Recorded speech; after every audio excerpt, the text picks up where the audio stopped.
¿Por qué es necesario una ley de libertad de prensa? Es lo que le vamos a preguntar a esta hora a un colega y editorialista de Diario El Telégrafo, Andrés Jaramillo. Gracias por acompañarnos en el Telediario a esta hora. Siempre un gusto, Byron. Muchísimas gracias. Un buen día a todos los ecuatorianos y ecuatorianas.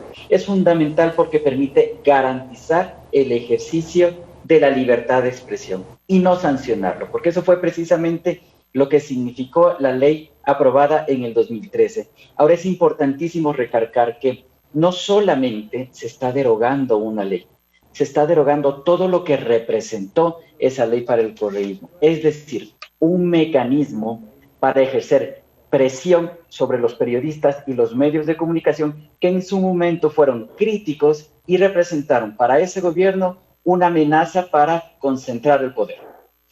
Esta ley mordaza creada por Correa y su grupo parlamentario, que en esa época eran mayoría, crearon, además de esta superintendencia de telecomunicaciones, que básicamente era una especie de censor y una sombra a la libertad de expresión. Recordemos de ese ingrato superintendente, lo único que hubo, que lamentablemente pues lo que hizo era cuestionar y sancionar a los periodistas por el libre ejercicio. Estas malas prácticas del poder no son nuevas, las tienen muchos países que tienen unas características un poco antidemocráticas, como lo son en Cuba y en Nicaragua y Venezuela, evidentemente. ¿Será que necesitamos una ley realmente para regular el ejercicio profesional? ¿Por qué no dejar efectivamente como era antes, del 2010? Precisamente lo que busca esta ley, o al menos lo que se ha visto en el informe que se ha enviado a la Asamblea Nacional, va precisamente en ese sentido. No regular, porque ya existen códigos deontológicos, códigos de ética, prácticas de autorregulación de los medios de comunicación, y más bien lo que se hace en lugar de regular es fomentar y garantizar el ambiente para que se puedan ejercer los derechos de los comunicadores, de los medios de comunicación, pero también de la ciudadanía, porque hay un reconocimiento directo, incluso en esta reforma, a quienes están generando contenido y no necesariamente son periodistas o son comunicadores, pero están generando contenido, por ejemplo, en las plataformas digitales. Ojo, no se regula el contenido de plataformas digitales, pero sí se reconoce como una actividad y se reconoce el derecho que tienen las personas, sin ser comunicadores, de expresar sus ideas, sus pensamientos e información. Precisamente en las plataformas digitales, las redes sociales ahora son una vitrina para que todo el mundo opine de cualquier cosa, pero lamentablemente a veces también hay un lenguaje ofensivo y también una violencia digital. ¿No era necesario poner quizás un articulado un poquito más específico sobre el tipo de lenguaje que se puede utilizar sin llegar a extremos, evidentemente, en redes sociales?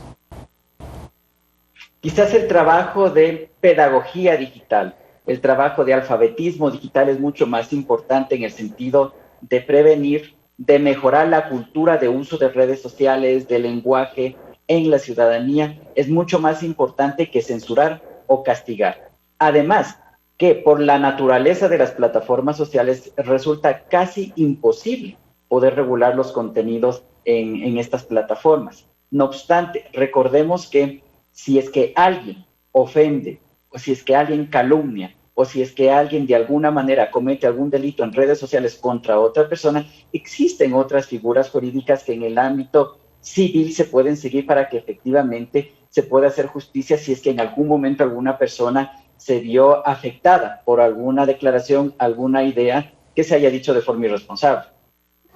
Políticamente esto va a tener una implicación. ¿Por qué digo esto? Porque la Asamblea Nacional debería aprobar esto sin mayor complicación desde el punto de vista ideológico-político, pero ya sabemos que el correísmo a través de su bloque UNES seguramente se va a oponer porque ellos fueron uno de los principales impulsores de la ley Mordaza. ¿Qué podemos esperar en la votación con este bloque? Lo primero, que el Consejo de Administración Legislativa califique de forma inmediata esta propuesta de ley y le envíe a la comisión respectiva.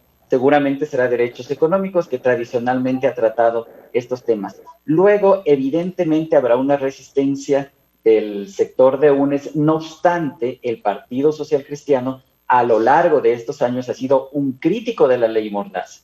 Lo consecuente con el Partido Social Cristiano sería que efectivamente apoye esta iniciativa. Al menos las primeras palabras de Jaime Lebot, líder social cristiano, han sido precisamente que todas las leyes que beneficien al país serán apoyadas, y esta precisamente es una de esas reformas. Más bien, pensaría yo que el foco debe colocarse en los votos de los independientes. Cuidado, Byron, cuidado con que algún asambleísta independiente trate de dar su voto a cambio de algo, y que no sea efectivamente un ejercicio independiente para cumplir con lo que sus mandantes le dieron en las elecciones. Hay que estar muy pendientes, porque el voto de los independientes se ha cotizado mucho más en esta asamblea segmentada y en donde no hay una mayoría consolidada. Entonces, mucho ojo al voto al independiente para que efectivamente obre en función de lo que beneficia al país y no de intereses particulares o el reparto. Pero para el caso de la ley de comunicación, ¿qué intereses podrían tener los sectores que se oponen a la misma? Condicionar su voto.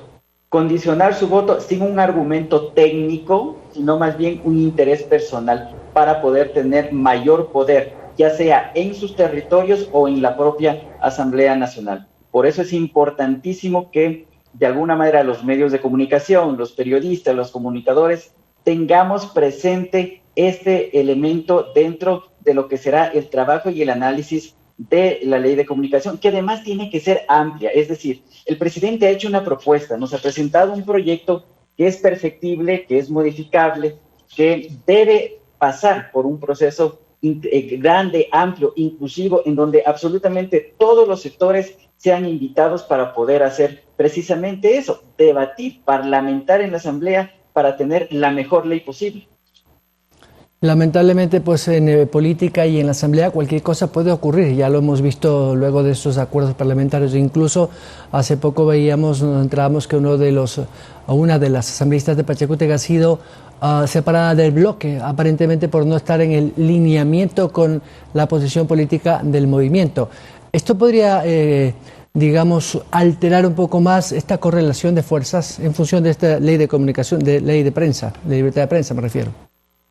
Sin duda, habrá muchos intereses en juego, pero ahí va a ser fundamental el rol de la organización civil, de la ciudadanía, de la opinión pública, de la academia y de todos los actores que están alrededor y que de alguna manera influye la reforma a la ley de comunicación. Si me permites, Byron, yo quisiera destacar dentro de esta nueva reforma, en la parte de principios, hay un elemento que es fundamental y que de alguna manera no se vio ni en los 10 años del correísmo, ni en los últimos 4 años del expresidente Lenín Moreno. En el numeral 6 se habla de la obligación del Estado y de sus funcionarios de dar acceso a la información relativa al ejercicio, obviamente, de cada institución, pero se habla claramente de no poner cercos al acceso a la información. Eso es fundamental, porque si bien es cierto, en el gobierno que acaba de salir, se hizo un parche, se hizo una reforma en la ley de comunicación, aún hubo un cerco para poder acceder a la comunicación.